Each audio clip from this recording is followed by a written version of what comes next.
La in asyrakta la yahbatanna amaluka. Kalau engkau melakukan syirik, maka segala amalmu gugur. Macam pohon kayu, kering, dihembus angin, maka rontok daunnya, solatmu melayang, puasamu terbang, infak sodakohmu hilang, gara-gara syirik. Maka jangan rusak tauhid la ilaha. La ilaha. Tak ada yang disembah kecuali Allah. Jangan persekutukan Allah, nak.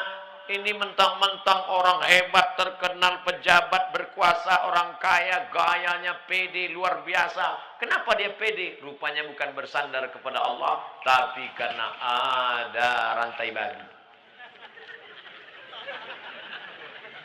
Gayanya pede, luar biasa, berani di hadapan orang, petantang, petenteng. Rupanya di dompetnya ada keris kecil yang diambil dari jin, hantu, segala setan. Oh, jin, tolong benda-benda gaib datangkan. Datang jinnya. What can I do for you? Kebetulan jinnya jin Inggris. Jangan minta kepada jin. Akhirnya dipakailah cincin yang di dalam batu cincin itu ada jin. Begitu diusap keluar dia. Itu Ustaz Somad pakai cincin. Saya pakai cincin, tidak ada magic-magicnya. Ini hanya sekedar suka hiasan saja. Mereknya pun Casio, kasih orang. Ustaz Somad, ya. Itu Ustaz pakai cincin ada magic-magicnya. Oh, ada. Apa magicnya? Ini kalau dipakai duduk di rumah makan nggak bayar. Oh, hebat Pak Ustaz. Duduk aja, jangan makan. Jangan sirik. Jangan percaya kepada perbintangan. Adinda, mohon maaf ya, aku nggak bisa nikah sama kamu. Kenapa? Kamu bintangnya ikan, aku kambing. Apa maksudnya? Kamu kan Pisces, sedangkan aku Taurus. Nanti kambing sama ikan masuk angin. Masih percaya sama yang begitulah. Ingat, kalau sudah cocok, sesuai pinang dia, tawakal Allah. Bismillahi tawakkaltu 'ala Allah, la haula wala quwata illa billahil aliyil azim. Jangan syirik, maka rusak amal ibadah. Katanya Pak Ustaz, kalau kita beramal nanti amal kita akan kita lihat di hadapan Allah. Betul? Faman ya'mal mithqala dzarratin khairan yarah. Salat sunatmu akan kau lihat, puasa sunatmu akan kau lihat. Itu berarti orang yang syirik juga akan melihat amalnya. Iya. Terus amalnya dia lihat tapi tidak bisa menolong. Mau? Wa qadimna ila ma amilu min amalin. Amalnya kami datangkan. Ini sekolah yang kau bangun, ini panti asuhan yang kau bangun, ini orang miskin yang kau tolong. Faja'alna, kami jadikan dia haba'an mansura, seperti debu yang dihembus angin. Ambil debu, letakkan di tangan, hembus. Begitulah amal orang yang syirik. Maka jangan syirik. Kadang kita ini nggak mau syirik, cuman tergoda karena sakit hati. Hai Adinda, nikah sama abang ya. Apa kucing kurap? Kau mau nikah sama aku? Akhirnya marah. Marah itulah yang membuat orang menjadi syirik. Minta kepada setan, minta kepada dukun. Diambil ludah anak gadis tadi, dibawa ke dukun. Cinta ditolak, dukun. Hai Pak Dukun. Kan ada lagunya. Hai Bapak Dukun. Tolong ini Pak, anak gadis ini sudah menghina aku. Aku nggak marah tapi sakit. Jadi gimana? Kamu mau nikah sama dia? Tidak.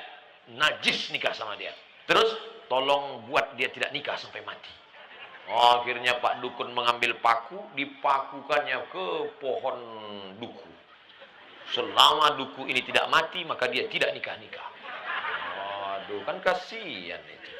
Datang Ustaz Somad mencabut paku. Akhirnya perempuan itu pun nikah. Enggak ada, ngarang aja. Jangan kalian syirik. Kalian laki-laki kalau disepelekan perempuan, husnuzan sama Allah. Boleh jadi Allah ingin memberikan kalian perempuan yang lebih istiqomah daripada itu. Maka jangan pelas-pelasan. Bro, iya, itu istrimu. Iya, tapi perasaan dulu pacar ente cantik. Ini yang lebih istiqomah. Gitu caranya. Gitu ngehibur orang yang tak dapat yang cantik.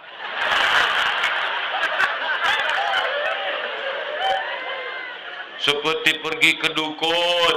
Jangan pergi ke dukun. Kenapa tidak boleh pergi ke dukun? Ada orang sakit pergi ke dokter. Boleh apa nggak boleh? Boleh. Ada orang sakit pergi ke dukun. Boleh apa nggak boleh? Nah, bingung. Saya ulang sekali lagi. Orang memang kalau lama dengar ceramah bisa error juga. Ada orang sakit pergi ke dokter. Dokter spesialis kandungan, dokter spesialis kelamin, dokter spesialis jantung, dokter spesialis kulit. Boleh apa tak boleh? Boleh. Ada orang sakit pergi ke dukun. Boleh apa tak boleh?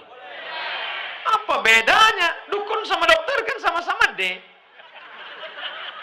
Dukun sama dokter kan sama-sama orang. Dokter tidak minta kepada setan. Sedangkan dukun minta ke setan. Satu-satunya dukun yang tidak minta sama setan, dukun sunat. Lain daripada itu berteman dengan setan.